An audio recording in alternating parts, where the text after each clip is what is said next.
Alright everyone, it's time for today's first video. It looks like Donald Trump, Big Don, has returned, and I'm sure that the Democrats are pooping their pants thinking about this. So let's go Brandon, of course. That's the new slogan of the resistance, you know, the real one that actually resists something meaningful.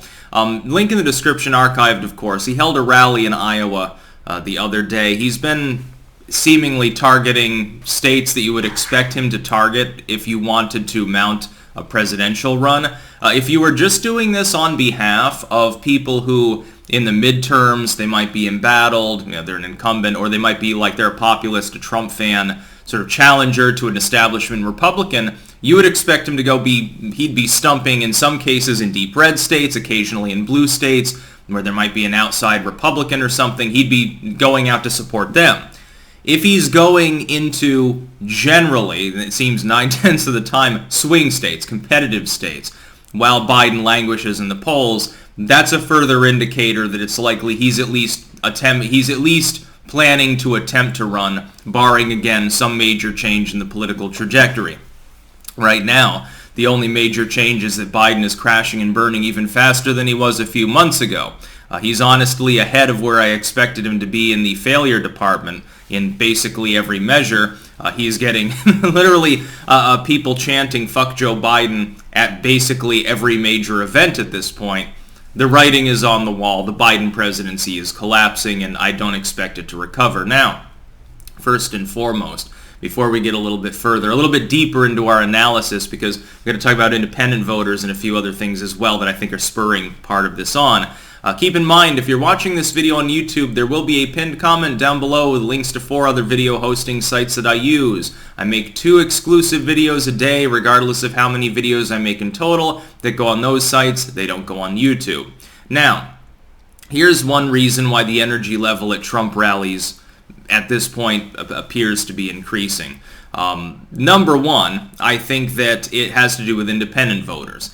There were a lot of independents that swung to Trump. I think some of them defected to Joe Biden, mainly because of legacy media propaganda about how the sky was falling. Now that the sky is actually falling because Joe Biden is screwing everything up, I have a feeling that some millions of independent voters that did, cross the aisle towards the Democrats, and I'm not talking about the honk-honk voting levels, but there were people that had voted for Trump.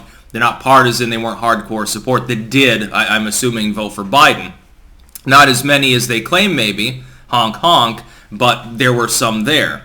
I think that the majority of them have switched back. Again, these are not necessarily hardcore fans, but if you're saying, hey, Biden's dying politically, Trump very well might be the next Grover Cleveland, I'm going to go to the rally, because then I was getting in early on something that would be a pretty historical event, which would be the second time in U.S. history we had a president return after missing a term. It'd be the second time since Grover Cleveland. It is now a distinct possibility that that's what's going to happen. The only other alternative at this point, if we look at the kind of rally size he has, many thousands of people, again, he can do an impromptu appearance in New York or anywhere else, even in deep blue state territory, and draw more people than Biden can. The fact is that Trump either is the candidate or the kingmaker in the next election, assuming he doesn't goddamn croak or become completely incapacitated. I think at this point it is substantially more likely than not that he at least plans to run. Again, disclaimer, and I have pointed this out, if either he or Biden has a health issue or dies or something beforehand, that changes the trajectory. At that point, DeSantis is the de facto heir apparent, although there are others. Ted Cruz, Rand Paul, and a few others would be jostling for the position. You'd probably see the re-rising of at least an attempt by the neocons to rig someone in there. Maybe Liz Cheney. Maybe they'd run Jeb again. Jeb, he just won't stop. At least he's not a quitter. You can give him that. Everything else he's failed at in life, he's like the fourth weakest Bush offspring, but he carries his turtle around. It's probably bulletproof, but keep this in mind with those independent voters. I wanted to say one other thing that I think is very important. When I talk about polls, normally we're talking about badly missampled polls. We're talking about push polls or things that are using sampling that's been dragged in one direction or another severely, usually based on past metrics. Nate Silver had this problem. This is why he crashed and burned in 2016 and in 2018. There's a reason for this. It's because of missampling and because of assumptions and bias that is inherent when you're analyzing numbers. What do we know, though, when we look at the poll of polls of specifically individual blocks within the aggregate, within the sample? That's much more meaningful than the general poll, because that sample has been shaved down. You've just eliminated an entire, and what I would say is one or the most considerable potential missampling has been eliminated from the pool of numbers you're using. So if you're just looking at the independents within the poll, you've eliminated one possible missampling methodology, which is a skew towards how many Democrats, how many Republicans, how many independents does this reflect the actual voting public, or reflect the voting public within a state or within a region or within some broader ideology. Well, you've eliminated one of those possible missteps that you can make. One of the possible, and again, possibly the most important errors that can be made has been blocked from happening. You're just looking at one subgroup of voters.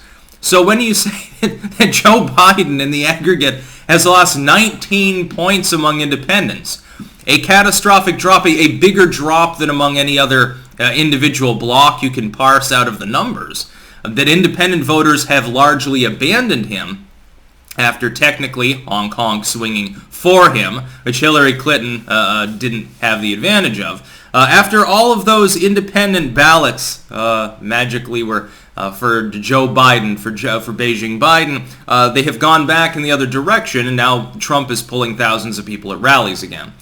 The other thing is that he's just more exciting. And also, again, people had no Biden record to compare to Trump, at least in the presidential sense, beforehand. And because Biden hadn't been in the White House for 4 years, because Trump was president, and of course Biden's not part of that, people had forgotten.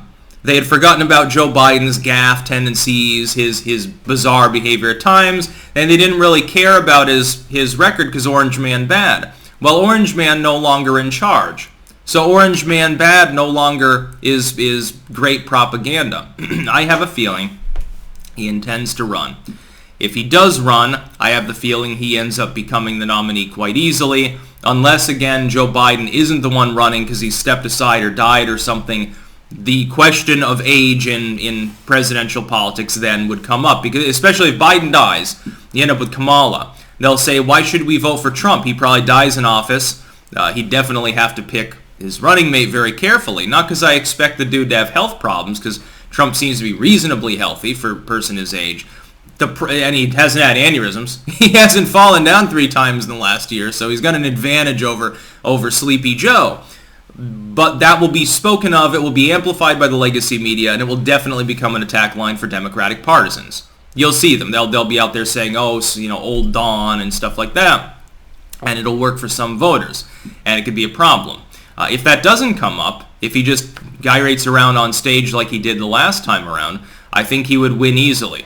I think he would end up being Grover Cleveland 2.0. And it'd be funny because some of the people that they were really gung-ho for Trump, but then Trump didn't do everything that they wanted him to do, so then now they piss all over him. I think you know a few people that I'm speaking about. It'd be very funny to see their reactions. It'd be very, very funny indeed. Bet they'd complain more than they complain about the Swiss cheese border or the hyperinflation or all the diplomatic intrigue and other problems under Beijing Biden's presidency. Some of them say very, very little about it indeed, despite the fact that jokes write themselves. You want to do one-liners? Well, you should be glad that Joe Biden's president. He gives you infinite fodder. Every time he comes out, he makes an ass of himself. So be happy. There's a silver lining to every cloud out there. That's about all. Peace out.